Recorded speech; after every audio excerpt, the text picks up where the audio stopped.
औज़ुबिल्लाहिमिनश्शैतानिर्रजीम बिस्मिल्लाहिर्रहमानिर्रहीम। अस्सलाम वालेकुम स्टूडेंट्स, उम्मीद है आप सब खैरियत से होंगे।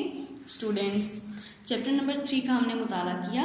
उम्मीद है आपने उसको अपनी टेक्स्ट बुक से अच्छे से खुद से भी रीड आउट कर लिया होगा, उसको आपको समझ आ गई होगी। आज जो है हम चैप्टर नंबर 3 से रिलेटेड शॉर्ट क्वेश्चंस और MCQs करेंगे। स्टूडेंट, शॉर्ट क्वेश्चन आपकी यूनिक नोट्स के पेज नंबर 139 पर मौजूद हैं।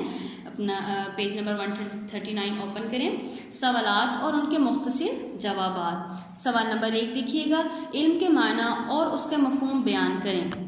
जवाब, इल्म का माना और मफहूम। इल्म का माना और मफहूम है, इल्म का माना है जानना, पहचानना और वाकिफ़ होना और मार्फत हासिल करने के हैं, जबकि इस्लाम में महज जानने को इल्म नहीं कहा जाता, बल्कि किसी चीज़ की हकीकत का इदराक इल्म कहलाता है। सवाल नंबर 2 देखिएगा, इन्नमा यख्शल्लाह मिन इबादिहिल उलमाउ का तर्जमा लिखें। जवाब, अल्लाह के बंदों में से अहले इल्म ही अल्लाह से डरते हैं। सवाल नंबर 3, हज़रत मोहम्मद सल्लल्लाहु अलैहि वसल्लम पर नाजिल होने वाली पहली वही की इब्तदाई 5 आयात का तर्जमा लिखें। जवाब, पढ़ अपने रब के नाम से जिसने पैदा किया, जिसने इंसान को जमे हुए खून से पैदा किया। पढ़, और तेरा रब बड़ा करीम है, जिसने कलम से पढ़ना लिखना सिखाया, इंसान को वो कुछ सिखाया जो वो नहीं जानता था। सवाल नंबर 4 देखिएगा, हदीस की रोशनी में इल्म की फर्जियत तहरीर करें। तलबुल इल्मी फरीज़तुन अला कुल्ली मुस्लिम। तर्जुमा, इल्म की तलब हर मुसलमान मर्द और औरत पर फ़र्ज है। सवाल नंबर 5, नबी सल्लल्लाहु अलैहि वसल्लम की बासत का क्या मकसद है, हदीस से वाज़े करें। जवाब, नबी सल्लल्लाहु अलैहि वसल्लम की बासत का मकसद इल्म की तरवीज है। नबी सल्लल्लाहु अलैहि वसल्लम का इरशाद मुबारक है, इन्नमा बुइस्तु मुअल्लिमन, कि बेशक मुझे मुअल्लिम बनाकर भेजा गया है। सवाल नंबर 6, बदर के गरीब कैदियों की आज़ादी के लिए क्या शर्त रखी गई। जवाब, जिन कैदियों के पास फिदिये की रकम ना थी, उनकी रिहाई की ये शर्त रखी गई कि वो 10 मुसलमान बच्चों को लिखना पढ़ना सिखा दें तो उन्हें रिहा कर दिया जाएगा। सवाल नंबर 7, अल्लाह ताला ने हज़रत मोहम्मद सल्लल्लाहु अलैहि वसल्लम को इल्म में इजाफे के लिए कौन सी दुआ सिखाई।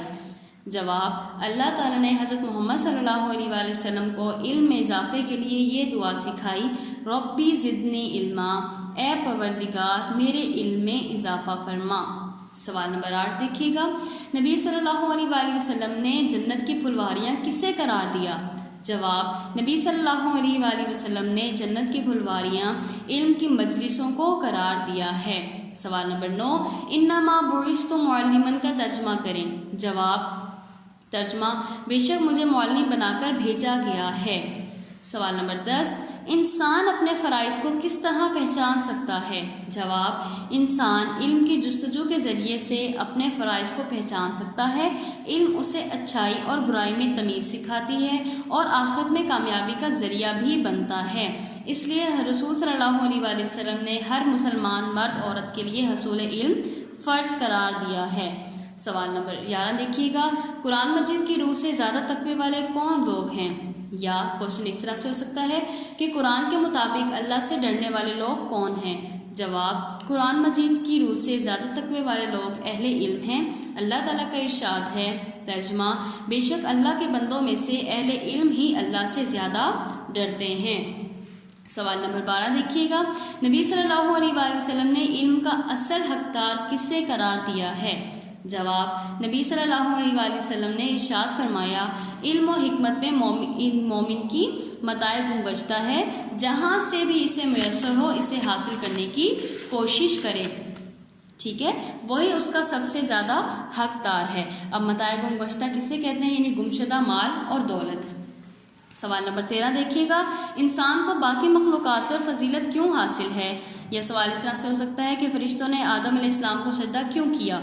जवाब, इंसान ज़मीन पर अल्लाह ताला का खलीफा और नाइब है, उसे इल्म ही की वजह से बाकी मखलूक़ात पर यह फजीलत हासिल है। इल्म ही की वजह से फ़रिश्तों को आदम अलैहिस्सलाम को सजदा करने का हुक्म दिया गया। इससे वाज़ेह हुआ कि इंसान के लिए अज़मत की बुनियाद इल्म है। पॉइंट नंबर 14 सवाल नंबर 14 देखिएगा, इल्म एक हमागीर इल्म है, हदीस से वाज़ेह करें। जवाब, नबी सल्लल्लाहु अलैहि वसल्लम ने इरशाद फरमाया, ترجمہ ماں کی گود سے لے کے قبر تک علم حاصل کرو. اس سے معلوم ہوا کہ علم ایک مسلسل اور ہماگیر علم ہے جو کبھی بھی ختم نہیں ہوتا، جس میں عمر کی کوئی قید نہیں ہے. سوال نمبر 15 دیکھیے گا. عہد رسالت مآب رسول صلی اللہ علیہ وآلہ وسلم میں اشاعت علم کے لیے کس طرح کوششیں ہوتیں؟